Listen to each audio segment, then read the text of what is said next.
నమస్కారం. ఎందుకంటే అందిపుచ్చుకోవటం అనేది కామన్గా నీళ్ళలు ఇసిరేసిన తర్వాత ఈత కొట్టుకొని బయటికి రావాల్సిందే. కలెక్టర్లైనా ఎస్పీలైనా ఎవరైనా సరే అలా రావాల్సిందే. ఎందుకంటే ఈరోజు రాష్ట్రంలో జరుగుతున్నటువంటి అభివృద్ధి సంక్షేమ కార్యక్రమాలని అమలు చేసే యంత్రాంగం ఆలోచనకి ఆచరణకు ఏదైతే లింక్ ఉందో ఆ లింక్ ఎప్పుడైతే కరెక్ట్గా ఫంక్షనింగ్ ఉంటుందో ఖచ్చితంగా జరుగుద్ది. ఈరోజు ఎస్పీల్లో కానీ పోలీసుల్లో కానీ అదేవిధంగా రెవెన్యూ డిపార్ట్మెంట్లో కానీ చాలా మార్పు వచ్చింది, చాలా పరివర్తన అనేది జరుగుతూ ఉంది తప్ప మీరు అనుకున్నట్టుగా రాడికల్ చేంజ్ అయితే రాడికల్ చేంజ్ రాలేదు. కానీ అనూహ్యంగా కొంత మార్పు అనేది వచ్చింది. ఆ మార్పు మేము ఆశించినంత దానికి కొంచెం దూరంలో ఉంది అంతే తప్ప పూర్తిగా దూరంగా అయితే లేదు. లేదంటే ఇంకో విధంగా నేనైతే మీరు అనుకున్నట్టు నేనేమి సోఫిస్టికేటెడ్గానో లేకపోతే సబ్మిసివ్గానో నేనేం చెప్పడం లేదు. నేను డిబేట్లో ఎప్పుడు కూర్చున్నా కానీ వాస్తవాలను చెప్పడానికే ప్రయత్నం చేస్తా. ఈరోజు అధికారుల అలసత్వం అనేది కొంతమేర తగ్గింది తప్ప పూర్తిగా తగ్గలేదు. అధికారులు ఈరోజు కూడా ఇది జాబ్ చార్ట్ ప్రకారం కొంతమంది ప్రయత్నం చేస్తున్నారు. కానీ చాలామంది కలెక్టర్లు అదేవిధంగా ఎస్పీలు చంద్రబాబు నాయుడు గారిని అందిపుచ్చుకోవడానికి ప్రయత్నం చేస్తూ ఉన్నారు. సబలీకృతులు కావాలని కోరుకుందాం.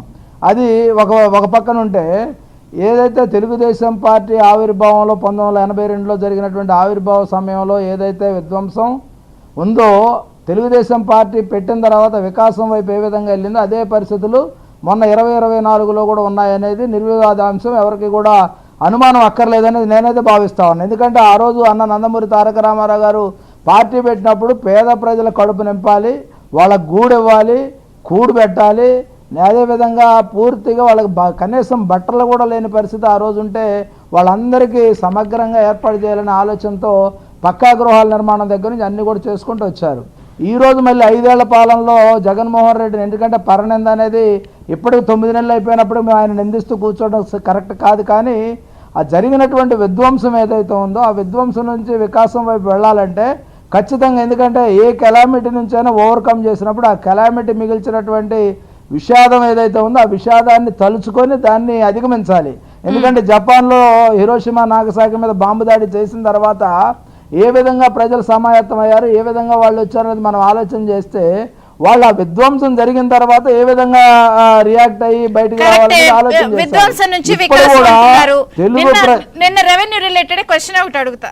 మీరు భూ సమస్యలపై కార్యాచరణ 1 year లోపు ఎన్ని క్లియర్ అవ్వాలని అంటున్నారు. మీ చంద్రబాబు గారు కానీ లేకపోతే కలెక్టర్లు కానీ ఇప్పుడు ఓవరాల్గా ఈ 9 నెలల్లో 8.25 లక్షల గ్రీవియన్స్లు లేదా సమస్యలు ప్రజలు మీ దృష్టికి తీసుకొస్తే అందులో 80% అంటే 8 లక్షల పైచీలకు దాంట్లో 80% రెవెన్యూ, ల్యాండ్, ఈ రీసర్వే మ్యాటర్లు లేకపోతే రకరకాల ఇష్యూస్. మీరేమన్నారు 1 yearలో చేసేయాలని అంటున్నారు.